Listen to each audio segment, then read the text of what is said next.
Ji guys, welcome back to my channel journey with Salman. Welcome करता हूं आप सबको एक और अमेजिंग वीडियो के साथ।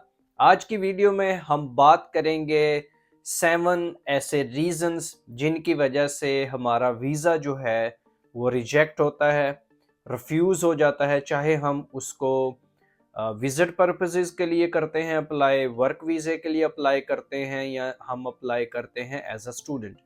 कुछ 7 कॉमन मिस्टेक्स हैं जो मैंने जितने भी बच्चों के साथ काम किया है, या जितने भी मैंने विजिट वीज़ा वालों के साथ काम किया है, या जब हमने वर्क वीज़ा अप्लाई किए हैं, तो उन सब के अंदर जो कॉमन मिस्टेक्स मैंने देखी हैं, आज उन कॉमन मिस्टेक्स के बारे में मैं बात करूंगा, ताकि आप जितने लोग भी इस वीडियो को देख रहे हैं आप वो मिस्टेक्स ना करें, ताकि आपका जो ख्वाब है कि आप यूरोप में आके स्टडी कर सकें, काम कर सकें, विजिट पर्पसेस के लिए आ सकें, वो ख्वाब आप सबका पूरा हो, जैसे कि मेरा वो पूरा हुआ।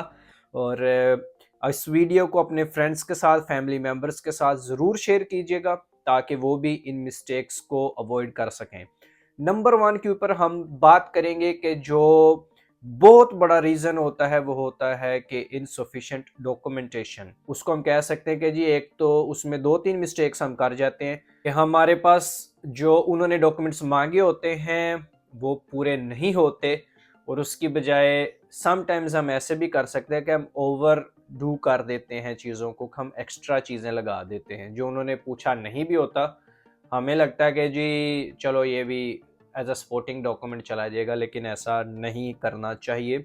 जो डॉक्यूमेंट्स उन्होंने पूछे हैं, जो डॉक्यूमेंट्स उन्होंने मांगे हैं, हमारे पास सिर्फ वही डॉक्यूमेंटेशंस होने चाहिए।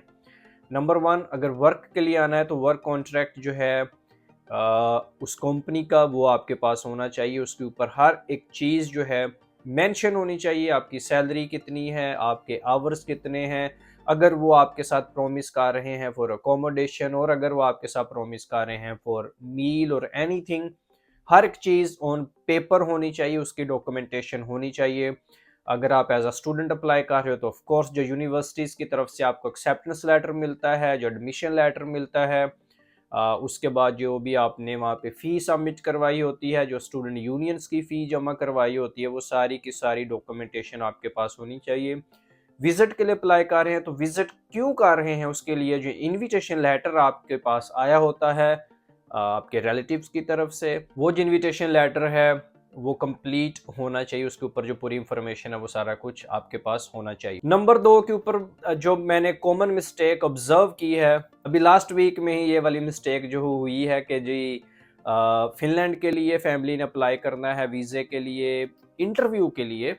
तो अब उनको डेट मिल गई है, लेकिन जैसे ही वहाँ से फैमिली मेम्बर्स का वीज़ा अब डालना है दुबई के लिए, ताकि वो यूएई जाके स्पेशली अबू धाबी में इंटरव्यू दे सकें, तो पता चलता है कि जी उनके बेटा जो छोटा है उसका जो पासपोर्ट है वो सिर्फ 4 महीने उसके एक्सपायर होने में रह गए हैं। तो which is very stupid mistake I would say. आपने इतना खर्चा कर लिया, आपने इतना सब कुछ कर लिया, लेकिन जो बेसिक चीज़ है विच इज़ योर पासपोर्ट, वो आपने देखा ही नहीं। बहुत सारे केसेस मैंने ऐसे देखे कि जिसमें विजिट वीज़ा आप डाल रहे हो, लेकिन आपका जो पासपोर्ट है वो 6 महीने उसके रह गए एक्सपायर होने में, उसके 3 महीने एक्सपायर होने में रह गए हैं। तो ऐसा बिल्कुल ना करें। नंबर 3 के ऊपर बात करेंगे कि जो बहुत बड़ी मिस्टेक हम कर जाते हैं वो होता है फंड्स को लेके। फंड्स को लेके अभी लास्ट वीडियो भी जिस तरह से आपने देखा कि एक स्टूडेंट को उन्होंने एयरपोर्ट से ही डिपोर्ट कर दिया, उसको वापस भेज दिया, they didn't allow him to come in. वो भी यही वजह थी कि फंड्स जो थे वो नंबर 1 के हमारे पास जो फंड्स होते हैं वो एनफ नहीं होते। अगर वो एनफ हैं तो हमारे पास उनकी जो है वो प्रॉपर ट्रेल नहीं होती मनी की, कि कहाँ से आए, किसने दिए, क्यों दिए, उसकी वजह क्या है। किसी भी पर्पज़ के लिए आपके अकाउंट में अगर पैसे आए हैं, जो बैंक स्टेटमेंट आप यूज़ कर रहे हैं, आपके पास प्रॉपर उसकी डिटेल होनी चाहिए। इनफैक्ट अगर आप विजिट के लिए आना चाहते हो तो जो बंदा आपको इनवाइट कर रहा है, if they are sponsoring you your trip, तो उनकी भी जो जितनी भी डॉक्यूमेंटेशन है अच्छी तरह होनी चाहिए। अगर कोई आपको स्टूडेंट्स के लिए भी स्पॉन्सर कर रहा है तो उनकी भी डॉक्यूमेंटेशन कंप्लीट होनी चाहिए। किस तरह से डॉक्यूमेंट्स रेडी करने चाहिए, मैं उसका जो वीडियोस के लिंक्स हैं वो डिस्क्रिप्शन में डाल दूंगा। वो वीडियोस आप ज़रूर चेकआउट कर लीजिएगा। नंबर 4 के ऊपर हम बात करेंगे कि जी ट्रैवल इंश्योरेंस की, और उसके साथ ही इसको भी मिक्स कर देते हैं कि जी अकोमोडेशन। आप जब विज़िट पर्पसेस के लिए आते हैं या इवन आप जब स्टूडेंट्स भी आते हैं तो आपको जो है वो इंश्योरेंस की ज़रूरत पड़ती है, हेल्थ इंश्योरेंस की। अब बहुत सारी इंश्योरेंस कंपनीज़ हैं, लेकिन कुछ कंपनीज़ ऐसी हैं कि जो इनफैक्ट पूरे यूरोप के अंदर या कुछ स्पेसिफिक कंट्रीज़ ने उनको बैन किया होता है। They don't accept those insurance company, और हम सस्ते के चक्कर में अगर हम उन कंपनीज की इंश्योरेंस जो है वो बाय कर लेते हैं तो यूरोप के अंदर वो नहीं चलेगी, वो उस कंट्री के अंदर नहीं चलेगी, तो फिर जो वो है वो आपके लिए इशू हो जाएगा। अगर आप विजिट पर्पसेस के लिए आ रहे हैं तो आप कहाँ पर रहेंगे, अकोमोडेशन बहुत इंपॉर्टेंट मैटर है। जो बंदा आपको इनवाइट कर रहा है, क्या उनके पास इतनी स्पेस है that they can accommodate you for let's say 1 month और 3 मंथ्स और 6 मंथ, डिपेंड्स कि आप कितनी देर के लिए विजिट कर रहे हैं।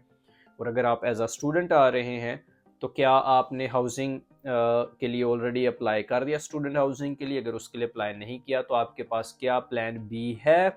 आप किसी फ्रेंड के साथ कुछ देर रहोगे, किसी रिलेटिव के साथ कुछ देर के लिए रहोगे, ताकि आप यहाँ पर आके ऑफ कोर्स 1 और 2 वीक्स के अंदर अंदर अपनी अकोमोडेशन जो है उसको अरेंज कर सकें। उसके बाद हम बात करते हैं कि जी अनक्लियर पर्पस ऑफ ट्रैवल। ये वाली जो बात है ये स्पेशली जो विजिट वीज़ा के ऊपर आ रहे हैं, या आपने जब विजिट वीज़ा अप्लाई करना है उसके लिए बहुत इंपॉर्टेंट हो जाता है कि जी आपका रीज़न क्या है, आप किस वजह से विजिट करना चाह रहे हैं।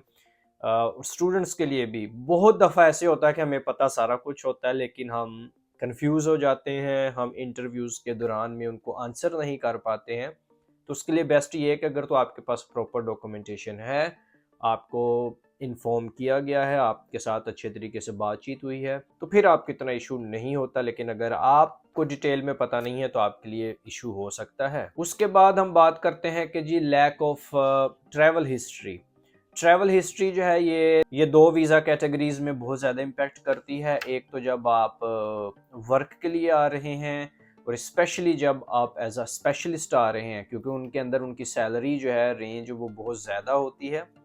प्लस वो ये भी देखना चाहते हैं कि जी क्या आप जिस कैटेगरी में, जिस स्पेशलिस्ट वीज़ा के लिए आप आ रहे हैं, क्या आपने इसके दौरान पहले कहीं किसी कंट्री में इसके ऊपर काम किया हुआ है, कोई असाइनमेंट आपने परफॉर्म की हुई है कि नहीं की हुई। और विजिट पर्पसेस के लिए भी ऑफ कोर्स वो देखना चाहते हैं कि जी क्या ये इससे पहले किसी कंट्री में होकर वापस आए हैं कि नहीं। वो स्पेशली इसलिए देखना चाहते हैं कि जी क्या ये बंदा जो है वो वापस जाएगा भी कि नहीं जाएगा, यहीं पर रुक जाएगा। उसकी रीज़न ये होती है।